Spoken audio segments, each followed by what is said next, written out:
Good morning, welcome back to my channel simple lifestyle with Debjani চ্যানেলে আরও একটি নতুন ব্লগে তোমাদের সকলকে স্বাগত। আশা করি তোমরা সকলে খুব খুব খুব ভালো আছো, আমিও খুব ভালো আছি। তো এখন বাজে হচ্ছে তোমার 7:10। আজকে অনেকক্ষণ উঠে পড়েছি। আর এদিকে আমার ওদিকে ভাত বসিয়ে ডাল বসিয়ে দিয়েছি। আর এদিকে এখন হবে এসবটা বাপি অনেক দিনই দিয়েছিল, কিন্তু করা হয়নি, রান্নার সুযোগ হয়নি। মানে এসব রান্না করতে একটু সময় লাগে, কাটতে একটু সময় লাগে, তো ওই জন্য কদিন করা হয়নি বলে আজকে কাটতে গিয়ে দেখি একটা এসব খারাপ হয়ে গেছে, আর একটা এসব আছে, ওটা দেখবো কেমন হয়। তো এসবটা কাটছি। আর হবে এসব দিয়ে আলু দিয়ে চিংড়ি মাছ আছে, চিংড়ি মাছ দিয়ে তরকারিটা মা রান্না করবে, কারণ আমি বেরোবো আজকে। আবার বাপি চোখটা অপারেশন হবে, তো তাই জন্য শিয়াখালা থেকে করাবো। আর ওই জন্য আমি 8:15 বাড়ি থেকে বেরোবো। এই ছোটটা কেটে দিয়ে আমি স্নান করবো, স্নান করে ও দিয়ে আসবে এখন হরিপালে। তারপর ও এসে তারপর ও আবার কাজে বেরোবে, তো তাই জন্য এখন এই ছোটটা কেটে দিচ্ছি। আর তো চলো, তোমার সাথে আজকে সারাদিন কী হয় না হয় সবই তোমাদের সাথে শেয়ার করব। আর দেখো, তোমার সাথে কথা বলতে বলতে ওদিকে কাজও হয়ে গেছে, আর এখন আমি বেরিয়েও পড়েছি। তো এইসবটা কাটার পর আর তোমার সাথে ক্লিপিং নেওয়া হয়নি, কথা বলা হয়নি। তো এখন প্রচণ্ড দেরি হয়ে গেছে, ওই জন্য এখন বেরিয়ে পড়েছি। আর আমি সকাল থেকে না কিছু খেয়েও আসা হয়নি, এতটাই দেরি হয়ে গেছে। ওই জন্য ওর সামনেই একটা দোকান আছে, ওই দোকান থেকে এমনি বাটার টোস্ট কিনে দিচ্ছে। মানে আমি বললাম তাহলে 3টে নাও, তুমি একটা খাও, আর আমার আর বাপির জন্য দিয়ে দিচ্ছে। তো আর বাপি ফোন করছে, বাপি এসে গেছে, অটোতে বসে আছে। আর এই যে আমিও চলে এসেছি, আর অটো ছেড়েও দিয়েছে। বাপি এর আগে একবার গিয়েছিল ওখানে, আমি তো এই প্রথম যাচ্ছি, আরও ভয়ও লাগছে অনেকটাই। তো চলো, কী হয় না হয় সবই তোমাদের সাথে শেয়ার করছি, তোমরা পুরো ভিডিওটি দেখতে থাকো। আশা করছি তোমাদের খুব খুব খুব ভালো লাগবে।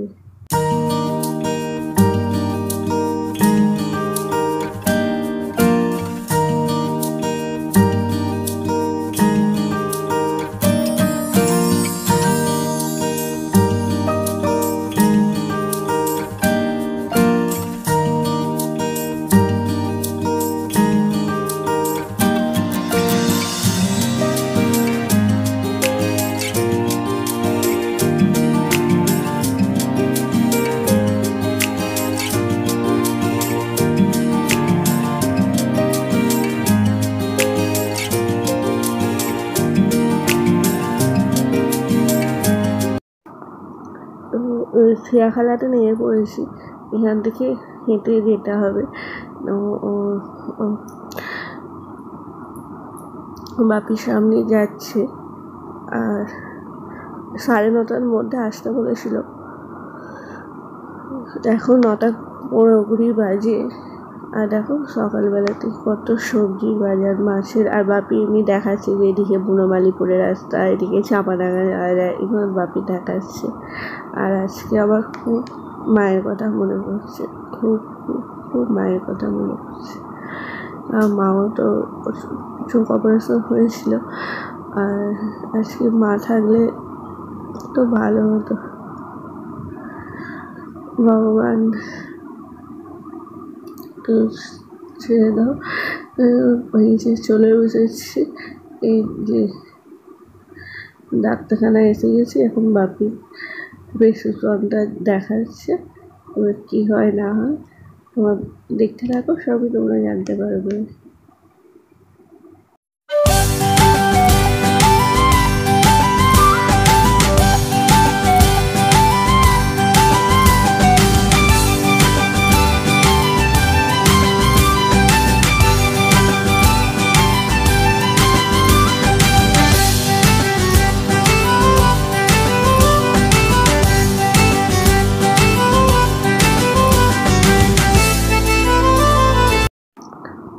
ওই ডাক্তারখানা থেকে আমাদের মানে যারা চোখ অপারেশন হবে তাদেরকে এখানে অপারেশন করে না, এদেরই একটা কি শাখা আছে, আর একটা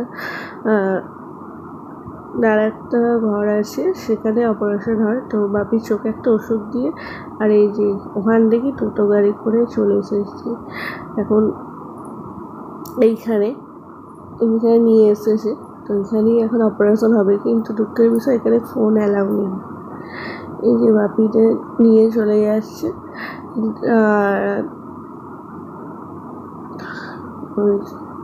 আর বাপি এখন ওখানে চলে যাবে, ভিতরে তো কাউকে অ্যালাউ নেই, পেশেন্ট সারা বাড়ির লোক অ্যালাউ নেই। তো চলো এখন বসে থাকি, তারপর কি হয় না হয় তারপরে তোমার সাথে পরে কথা বলছি। হ্যালো বন্ধুরা, এখন বাজে বিকেল 4টে আর বাপির চোখ অপারেশন ভালোভাবেই হয়েছে। বাপিকে জিজ্ঞাসা করলাম ব্যথা পেয়েছো কিনা, বাপি বললো না ব্যথা পাইনি। বাড়ি এসেছি তখন 2:30-এর সময়, আসার সময়তে হরিপালের থানাগোড়া থেকে হোটেলে খেয়ে দিয়েই এসেছি। আর ওখানে বলে দিয়েছিল যে অপারেশন হয়ে যাওয়ার 4 ঘন্টা বাদে বাড়িতে নিয়ে গিয়ে মানে ওই ব্যান্ডেজটা খুলতে। তো আমি ওটাই খুলে চোখটা পরিষ্কার করে এখন বাপি একটু রেস্ট নিচ্ছে। এখন এই বিছানাটা গুছাতে এলাম ঘরে।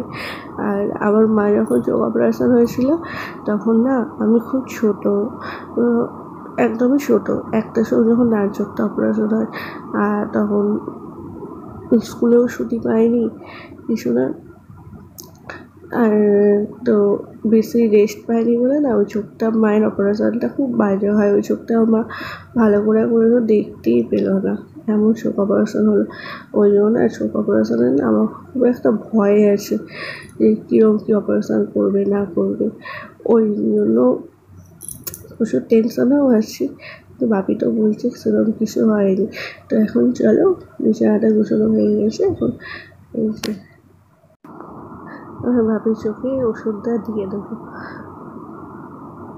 এখন 2 রকম ওষুধ আছে সারাদিনে। আজকে তো যতক্ষণ রাত্রে ঘুমাচ্ছে একটা 1.5 ঘন্টা অন্তর, একটা 1 ঘন্টা অন্তর দিতে হবে। কালকে থেকে ওইগুলো 8বার করে 4 বা 6বার, তারপর 4বার এরকম হবে।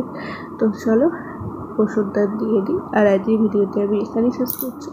যদি তোমাদের আমাকে ভালো লাগে প্লিজ লাইক করো, শেয়ার করো, কমেন্ট করো, আর আমার চ্যানেলটিকে অবশ্যই সাবস্ক্রাইব করো। আর এভাবেই আমার পাশে থেকো।